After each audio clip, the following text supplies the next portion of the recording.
Bismillahirrahmanirrahim. Alhamdulillah wassalatu wassalamu ala Rasulillah wa ala alihi wa sahbihi wa man wala. Halaman 10, kaidah yang ke-13.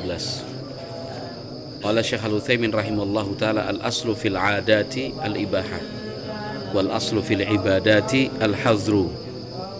Ini juga pernah kita pelajari dalam kitab kaidah fikihnya Al-Imam As-Sa'di rahimallahu taala. Jadi pada dasarnya adat kebiasaan yang berlaku di suatu masyarakat itu diperbolehkan, kecuali kalau ada dalil yang memang menyatakan hal itu terlarang.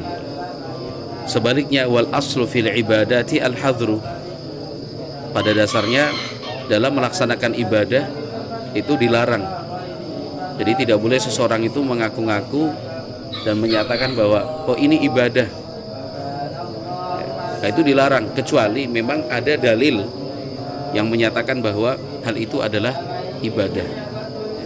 Jadi adat kebiasaan di suatu masyarakat itu ya pada dasarnya boleh ya, kaitannya dengan cara berpakaian, cara berbicara, membangun rumah ya, kemudian jenis makanan, cara menghidangkan ya, kemudian susunan-susunan acara, itu semuanya boleh pada dasarnya, kecuali kalau memang ada dalil yang menyatakan itu nggak boleh, berarti ditinggalkan, itu dilarang, maka jangan dilakukan.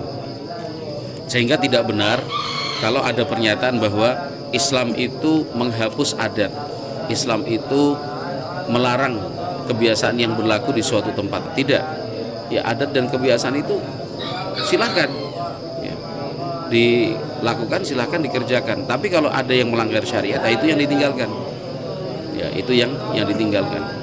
Ya kalau kita di sini Pusdiklatmu, contoh yang paling mudah adalah bagaimana kita hidup bermasyarakat, ketika bertemu berjumpa dengan orang, ya, bagaimana cara kita berbicara, bagaimana kita cara makan dan minum dan seterusnya. Ya, di masyarakat sini kan ada adat-adat kebiasaan. Ya, misalkan kalau kita disuruh makan, ya kita jangan langsung mengiyakan, ya, tapi kita menolak terlebih dahulu. Ya, walaupun orang di sini tahu itu cuma basa-basi, tapi itulah adat kebiasaan masyarakat di sini. Karena kalau ditawari makan langsung mengambil, ditawari minum langsung menerima, itu justru tidak baik. Ya, monggo silakan makan, buatan bapak duluan, nanti saya yang terakhir, saya belakang. Enggak ya, cepat saya makan. Buatan. Nanti yang ketiga, yang keempat baru kita makan. Ya, cara menghidangkan makanan minuman juga ada aturan-aturannya di masyarakat. Ya, itu kita ikuti saja. Ya misalkan yang makan yang orang tua terlebih dahulu, yang mudah-mudahan nanti belakangan ya. Atau misalkan cara ngambilnya, misalkan cara dengan prasmanan ya. Di Arab sana nggak ada cara prasmanan itu. Kalau kita di Jawa terutama ada istilah prasmanan, semua makanan disiapkan terus kita yang ngambil, bisa dengan antri, bisa sesuai dengan selera ya. Cara menghidangkan ada yang perlu 2 orang, satu yang membawa, satu yang mengambil dan menyerahkan. Kemudian cara megang gelas ya kan, tidak boleh dari atas tapi harus dari samping. Kalau gelas itu dia punya telinganya itu yang dipegang, dan seterusnya lah. Yang seperti itu pada dasarnya boleh, mubah hukumnya. Jangan kemudian mengatakan, buat apa begitu, nggak ada dalilnya dalam agama. Udah pegang gelas aja, kenapa sih? Enggak. Kalau urusannya adat kebiasaan, kaidah yang berlaku adalah al-ibahah, itu boleh. Ya. Nah, kalau urusannya ibadah, itu baru kita tanya mana dalilnya yang nyuruh seperti itu, mana dalilnya memerintahkan. Qala rahimallahu taala al-aslu fil ibadati al-hazru. Hukum asalnya praktek beribadah itu larangan. Al-hazru itulah larangan. Itu. Orang mengatakan saya lagi ibadah nih, ibadahnya apa? Ini. Ada dalilnya enggak? Karena pada dasarnya yang namanya ibadah itu nggak boleh loh, kecuali kalau ada perintah, kalau ada dalil. Li'anna Allah subhanahu wa ta'ala, karena Allah subhanahu wa ta'ala ankara, mengingkari, ala alladzina, orang-orang yang yusyarri'una biduni idnih, orang-orang yang membuat syariat sendiri-sendiri itu tanpa izin dari Allah, itu Allah ingkari. Allah berfirman, am lahum syuraka'u syara'u lahum minad dini ma lam ya'zam bihillah. Memangnya mereka punya sekutu-sekutu ya, yang disembah selain Allah. Syara'u lahum minad din, mereka membuat syariat dalam beragama malam ya'zam bihillah, padahal itu tidak diizinkan oleh Allah. Wa qala, Allah berfirman, qul Allahu adzina lakum am 'alallahi taftarun. Katakan ya Muhammad, apakah Allah yang memberikan izin buat kalian atau kalian saja yang mengada-ngada berbuat dusta? Artinya kalau diyakini itu ibadah, tanyakan mana dalilnya yang menyuruh. Ya, itu kalau urusan ibadah. Kalau adat kebiasaan, ya ada nggak yang melarang? Begitu. Kalau ibadah, ada nggak yang memerintahkan? Kalau adat kebiasaan, ada nggak yang melarang? Begitu. Qala wa amal adatu, sementara adat dan kebiasaan, fali anna nabiyya sallallahu alaihi wasallam, karena Nabi Muhammad sallallahu alaihi wasallam jaa anhu annahu qala, ada yang datang, artinya ada riwayat yang datang dari Nabi sallallahu alaihi wasallam, beliau menyatakan wa ma sakata anhu fahuwa afun, yang Nabi Muhammad alaihi salatu wasallam itu diam tidak menerangkan, fahuwa afun, berarti itu diperbolehkan. Andaikan semua adat dan kebiasaan itu harus ada dalil yang menyatakan boleh, ya berapa banyak dalil yang diperlukan. Ini boleh, itu boleh, ini boleh, itu boleh, itu boleh, banyak sekali. Tapi akhirnya diambillah suatu kaidah umum, ya, adat dan kebiasaan itu pada dasarnya boleh, apapun itu, kecuali ada yang melarang. Qala dhabitul ibadati, sekarang apa sih yang dimaksud dengan ibadah itu? Al-ibadatu kullu ma yataqarrabul insanu bihi ilallahi azza wa jalla. Ibadah itu ya semua hal yang diyakini oleh manusia bisa mendekatkan dirinya kepada Allah Subhanahu wa taala. Itu namanya ibadah. Ketika seseorang mengucapkan, melakukan sesuatu yang dia yakini itu bisa mendekatkan diri kepada Allah, nah itu ditanya ada enggak dalilnya? Ya kan? Ada enggak dalilnya? Dia misalkan baca Al-Qur'an sebelum tidur, ya, 1/4 juz, 1 juz atau berapapun juz.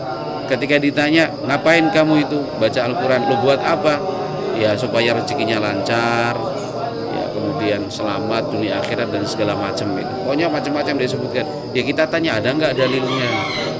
Ya baca Al-Quran kan ada dalilnya. Iya, membaca Al-Quran ada dalilnya. Tapi membaca Al-Quran sebanyak 1/4 juz sebelum tidur malam dengan keyakinan bahwa itu akan mendatangkan rezeki, akan memudahkan semua urusan, nah itu ada nggak dalilnya? Ya nggak ada, ya sudah, jangan kamu lakukan itu. Kalau baca Al-Quran, dibaca Al-Quran saja, jangan khusus sebelum tidur, dan jangan sampai diyakini seperti itu secara khusus. Udah baca Al-Quran saja kapanpun waktunya. Itu namanya ibadah. Kalau dhabitul adati, sekarang definisi adat kebiasaan. Al-adatu ma fa'alahul insan. Adat itu adalah sesuatu yang dilakukan seseorang hasaba adatin nas wa urfihim, sesuai kebiasaan dan istiadat yang berlaku di tengah-tengah manusia. Kalubsil qamisi wal ghutrah, seperti pakai jubah panjang kemudian menggunakan sorban yang dijatuhkan begini, terus ada item-itemnya melingkar kayak orang Arab. Nah itu bukan masuk kategori ibadah, itu kategorinya adat kebiasaan dalam berpakaian, ya. Karena dalam aturan ibadah yang namanya pakaian itu adalah pakaian yang bisa menutupi aurat, ya, dan tidak menyerupai orang-orang kafir. Kemudian yang ketiga, kalau dia laki-laki tidak menyerupai perempuan, kalau perempuan dia tidak menyerupai laki-laki. Ya selama itu terpenuhi boleh. Misalkan kita orang Indonesia pakai sarung, pakai baju koko, boleh. Baju koko panjang, baju koko pendek, silahkan. Mau pakai kopiah warna hitam, warna putih, warna merah, warna biru, silahkan. Mau pakai kopiah seperti ini terus pakai songkok nasional juga diperbolehkan, nggak ada yang melarang. Ya. Kalau misalkan kita bilang songkok nasional itu terlarang, lah terus aturannya apa penutup kepala? Ini buatan dari mana? Ini khasnya mana? Ini khasnya Madinah. Yang dipakai Bapak Aceh khasnya Mesir, khasnya Turki. Nanti orang Pakistan, Bangladesh lain lagi. Orang Afghanistan dia tinggi-tinggi.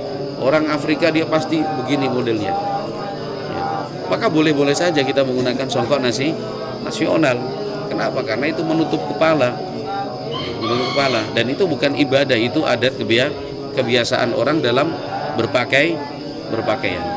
Qala rahimallahu ta'ala fi'lu Rasulillah sallallahu alaihi wasallam al-mujarrad la yadullu 'alal wujub bal 'alal istihbab. Yang dilakukan oleh Rasulullah sallallahu alaihi wasallam murni perbuatan, al-mujarrad itu murni perbuatan. Tidak ada keterangan ini harus dilakukan, tidak ada keterangan dalam bentuk perintah, hanya sebatas riwayat yang menyatakan Rasulullah melakukan ini, Rasulullah melakukan itu, Rasulullah melakukan demikian. Sebatas keterangan bahwa Rasulullah melakukan.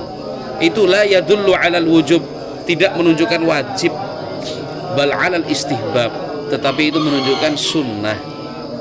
Ya. Yang dilakukan Rasulullah itu pada dasarnya apa? Sunnah. Nggak bisa kita katakan wajib. Ya, kecuali Rasulullah memang yang memerintahkan. Sekedar perbuatan saja, tidak ada keterangan yang lain, itu menunjukkan sunnah bukan wajib. Qala hadhil qa'idatu tata'allaqu bi'af'alir rasul. Kaidah ini kaitannya dengan perbuatan-perbuatan Rasulullah sallallahu alaihi wasallam. Fa fi'lur rasuli sallallahu alaihi wasallam, perbuatan Rasulullah sallallahu alaihi wasallam, in kana ta'abbudan fa huwa yadullu 'alal istihbab. Kalau itu sifatnya ibadah, maka hukumnya istihbab, mustahab, sunnah. Wa in kana 'adiyan fala yadullu 'alal istihbab. Tapi kalau itu adalah adat kebiasaan yang berlaku saat itu, juga tidak menunjukkan mustahab, tidak menunjukkan istihbab. Idzil 'adatu laisat ibadatan, karena adat itu bukan ibadah. Fa idza ta'abbada an-nabiy sallallahu alaihi wasallam bi syai'in wa lam ya'mur bihi al-ummata, kalau Nabi Muhammad alaihi salam melakukan ibadah namun tidak diperintahkan untuk melaksanakan kepada umat, karena hadza dalilan 'alal istihbab, itu menunjukkan mustahab, sunnah saja. Yang dikerjakan Nabi Muhammad banyak sekali. Ya, yang dikerjakan Nabi Muhammad SAW itu banyak sekali.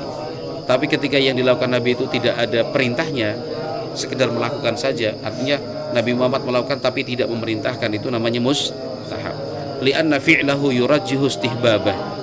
Karena yang namanya perbuatan itu yang paling kuat difahami adalah mustahab. Walaisa amran, itu bukan perintah. Hatta naqula, sampai kemudian kita mengatakan innahu yaqtadil wujub, bahwa perbuatan itu mengharuskan hukum wajib, enggak demikian. Jadi kalau Nabi Muhammad kita baca riwayat melakukan perbuatan A, melakukan perbuatan B, ya kan? Itu artinya sunnah, bukan wajib, kecuali ada dalil lain yang menyatakan itu wajib. Kan itu barulah itu dikatakan wajib. Itu banyak sekali. Nabi Muhammad SAW sholat sunnah di suatu tempat, Nabi Muhammad SAW berpuasa, ya, Nabi Muhammad SAW berzikir dan seterusnya. Itu kan sebatas perbuatan. Kalau sekedar perbuatan kita katakan itu hukumnya sunnah. Wajib enggak? Lo dilakukan Nabi, iya, dilakukan Nabi. Tapi kalau cuma sekedar dilakukan tanpa ada keterangan itu diperintahkan kepada umat, ya berarti dia hukumnya sunnah bukan wajib. Wallahu a'lam bishawab.